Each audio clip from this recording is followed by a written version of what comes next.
Okay, so the Dark Age of Sonic. When exactly that starts is debatable. Some people would say as early as like Sonic Heroes, but I myself like Sonic Heroes, and then people will mention Shadow the Hedgehog. I think Shadow the Hedgehog is a fine starting place for it. I myself actually like Shadow the Hedgehog, but that's for personal reasons myself, as in, I like making up plots and just like taking advantage of the multiple pathway system to make up my own stories. I just find that entertaining. And because I find it entertaining, and because I've played it so much making alternate paths, I've just become good at the game, I'd say, and just have memorized the level design and become accustomed to those aspects that others don't like. So with Shadow the Hedgehog, I've just taught myself the level design and the controls, so I'm comfortable with it, and I'll admit I have fun with it. I also like how the ranking system is. I like uh, the fact that the game, you can interact with the environment more than most Sonic games. More than almost any Sonic game, I'd say, actually. You know, you have all these things that you can destroy, all kinds of rocks or telephone posts or stop signs that will give you destruction. And then you have like alien hatchers and whatnot that will give you good points. You can put out fires and you get good points and whatnot. So I like things like that. That's something I like about Shadow the Hedgehog. The good and evil concept. I like the when you get powered up and you become invincible and have infinite ammo. um, so for me, I have enough fun with Shadow the Hedgehog. I actually will like occasionally just like put it in and start playing it and just go for an alternate pathway. I have all kinds of alternate pathways. I can go into Shadow the Hedgehog more later. You know, the specific pathways I do, why I have fun with it more. But for me, Shadow the Hedgehog is a game I enjoy. But if you're gonna put it in the Dark Age, I can agree with that because I don't think Shadow the Hedgehog has some of the best design choices out there. Very unintuitive, I'd say. Um, for the objectives of the game. For the controls of the game, yes, very slippery, I'd say. Absolutely so. Um, However, I'm used to it, but I can see why someone wouldn't be able to get used to it. The slippery controls of Shadow, or at least have difficulty getting accustomed to it and not have fun because of it. But the objectives for me with Shadow are the main problem, and calling them unintuitive is right in most cases, I'd say. Because the whole kill all the enemies in the level, you know, for people who don't know the level design like me, because, you know, I've been playing it since I was like 7 years old, I understand the problem. I can relate to the problem.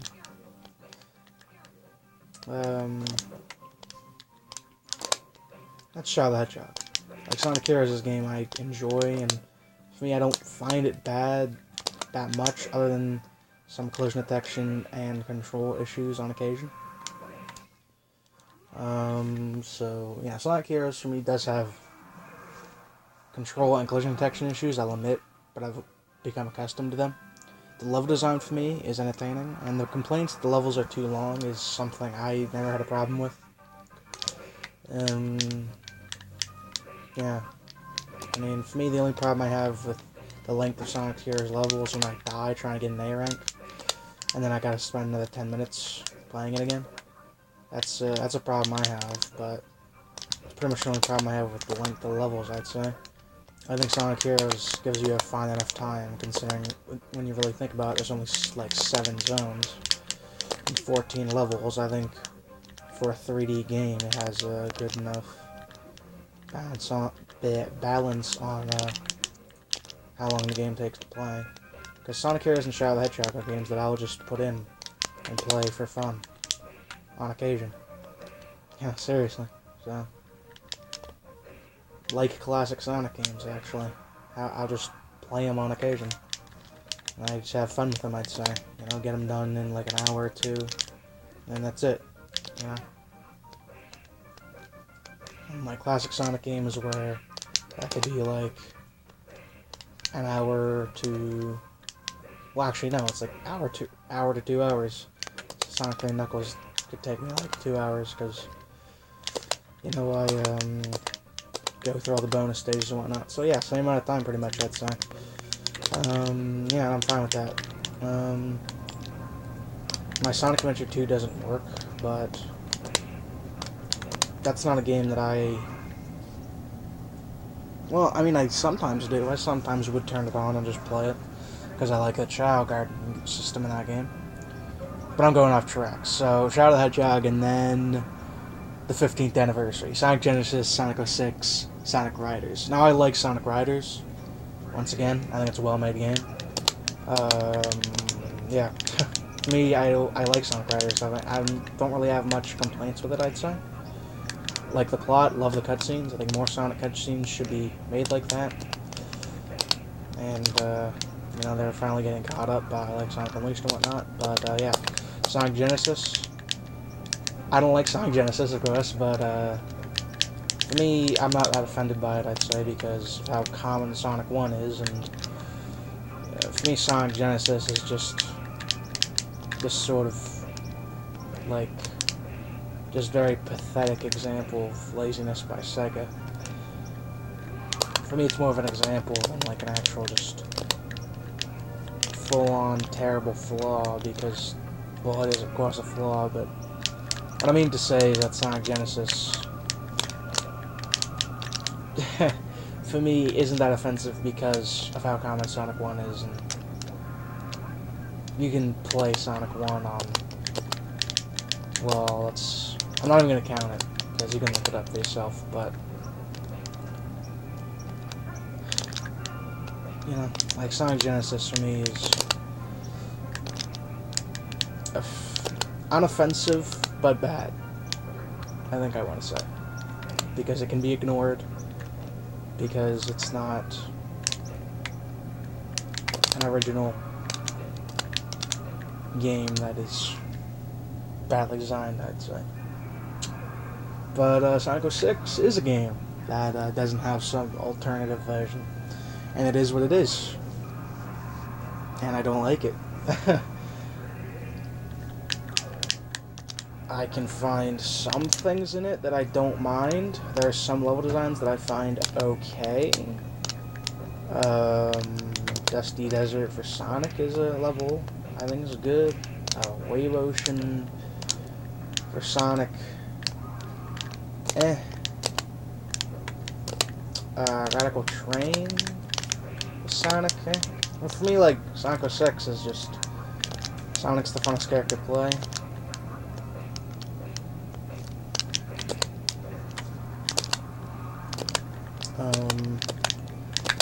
But even then, for me, Sonic 06, the problem with that game for me is the same problem I have with the adventure games to an extent, is at the length of the game. You know, like, the nature of the story mode is, you know, you only replay the levels. Replaying the actual story is just not something I want to do, and the story is, like, the worst in any Sonic game, in my opinion, like, Sonic 06. And even then, you know, like, the story, not only do you have plot holes constantly, which, I mean, for Sonic games, I'm okay with that, because almost all of them have that, I'd say, except for, like, the most basic of plots. Like, the characterization is just completely off, I'd say.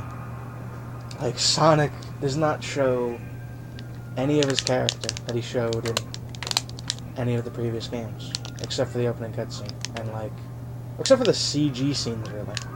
In the actual game, like, no. That's because the facial expressions are, like, very limited, I'd say. You know, despite the fact that it's the Xbox 360 and PS3, Shadow the Hedgehog and Sonic Heroes actually had more in-depth facial expressions. In fact, Sonic Adventure 2 had more in-depth facial expressions. Why is that? Because Sonic 06 was rushed and whatnot. So, I mean, Sonic 06 actually runs on a, like, less advanced build than one of the betas, just because it was easier to run without it lagging. Sonic 06, bad game in my opinion, and for me it has the reputation it deserves. But Sonic 06 for me I'm not going into it as much as I could right now. You can watch some Johnny or Clement's review on it if you really want to see before I go in on it, so to say. Whenever that will be. I think I could. Sonic 06 review of 9, maybe. Maybe I'll review more things. In time. But, okay, so Sonic Rivals, meh. Sonic and the Secret Rings. Once again, there are some positives I have to say. But for me, of course, the problem is the control scheme. And for me, it's okay, before Pirate Storm. After Pirate Storm, I start not enjoying Sonic and the Secret Rings because too much obstacles just start coming in and you can't avoid it because of the nature of the controls. Levels before that, I'm more okay with. I feel like you can run through them rather casually, but you get to Pirate Storm and then you have all these sections where you have these spike balls rolling down slopes, and they just constantly hit you, at least they constantly hit me, and Speed Break doesn't make you invincible, so you still get hit by them, and blah blah blah. Sonic and Secret Rings, that's the problem I have with it.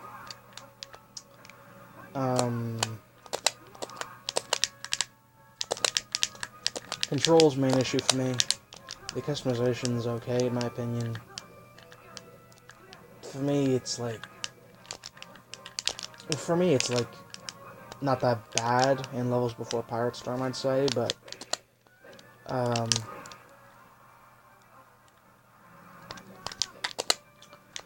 after that, I just stop having fun, so I guess I could say the game pretty much becomes bad for me at that time. If I'm not having fun with the game, and I'm not having fun with the game, and I'm getting angry and whatnot, or just, flustered, then I'm not having fun with the game anymore, so I don't really want to play it. So for me, it's when a game becomes bad on just definition, so. Sonic and Secret Rings, okay in my opinion, before Pirate Storm. After Pirate Storm, bad in my opinion. Except for the Razor Jin fight, I like that one.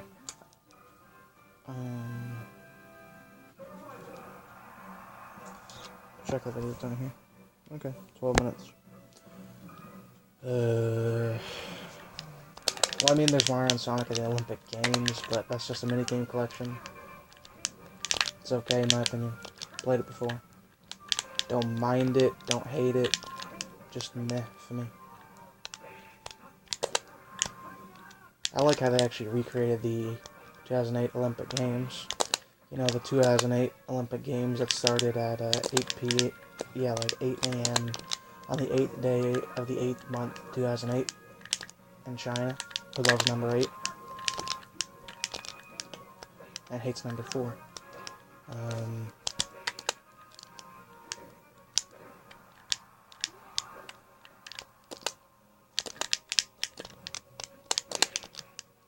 Okay, so there's that.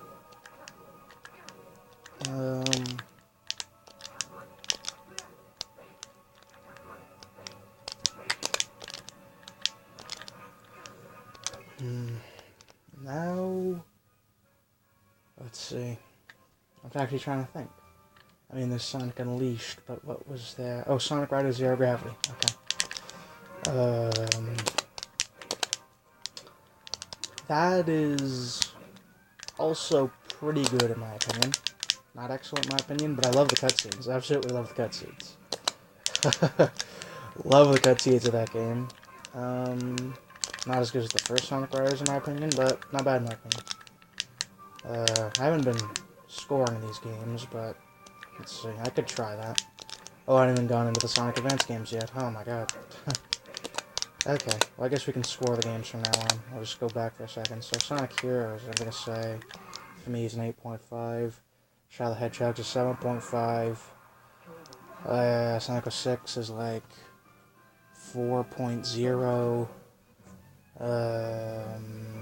Sonic and the Secret Rings is like 5.5. Sonic Riders Zero Gravity. Oh, I forgot Sonic Riders. Sonic Riders is, I'll say 8.0. Sonic Riders Zero Gravity, 7.5. Yeah. Yeah.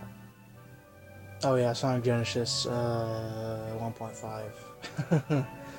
I think I'm gonna say. Okay, so Sonic Advance, Sonic Advance 2. Sonic Advance 2 was in like 2004, I think. So that would be after Sonic Heroes, if we want to count that. So Sonic Advance 2 is good in my opinion. I have some problems with it. But for the most part, I like it.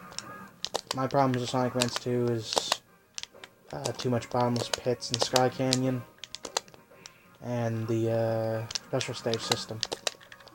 I can't. The special stage system in that game is like the worst thing about it, in my opinion. Rather than that, the game is good in my opinion. I enjoy it. So yeah, so that's it. So Sonic Advance 2 rating.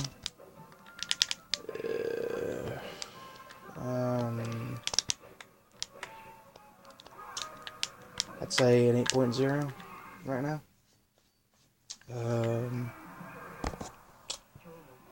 Okay.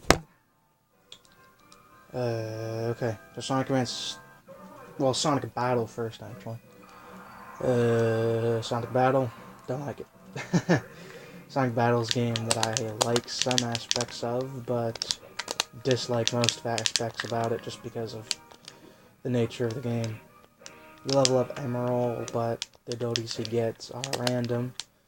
So you can grind for abilities if you want, but for me, I think it'd be better if you could just buy abilities and really just customize them how you want. I think that's how it probably should have gone, but it's not how it went. Oh, my controller's messing up. But yeah, like, my problem with that is just how imbalanced it is. Because, you know, there are sections where you're playing one of the regular characters, not Emerald, and you're fighting like 3 other characters, like, you know, like Knuckles fighting 3, like, mechs all at once, and they're all stronger than him, and they all have more lives than him, and you need to beat them all. And it's ridiculous in my opinion. Then you beat them with 5 lives, and then they come back with 10 lives now.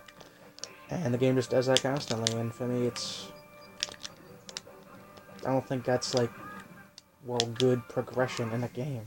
Yes, it makes things more difficult, but, like, for me, the odds are so stacked against you that for me it makes the game feel unfair and unfun because of it.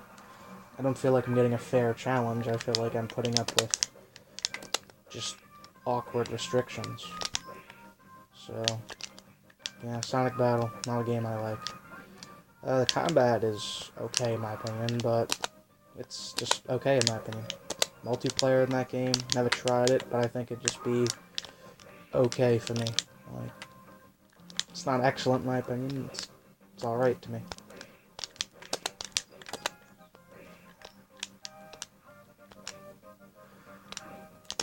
Okay, so Sonic Battle, meh, in my opinion. I'm gonna say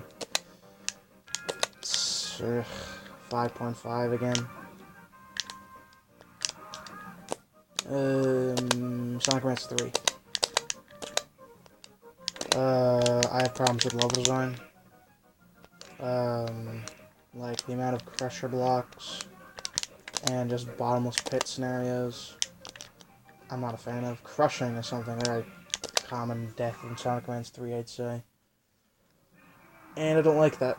I don't really like the level design in Sonic Advance 3 as much, and the partner system, for me, actually makes the game just have a worse flow. It's one of the reasons I love Sonic and Tails in that game, is that there's almost no special qualities, I'd say. You know, you just play like a standard Sonic game, I'd say. Oh yeah, and you also need to be Sonic at the end of Act 3 missions in order to unlock characters, which is also just bad design in my opinion. Sonic Advance 2 had that problem as well.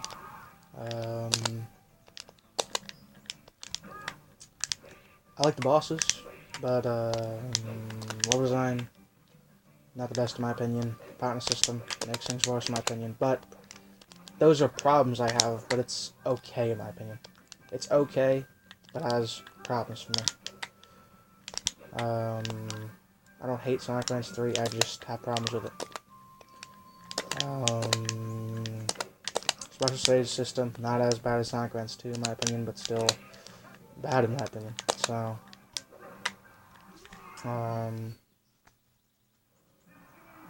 okay. So Sonic Advance 2, I'm gonna give 6.0. Um,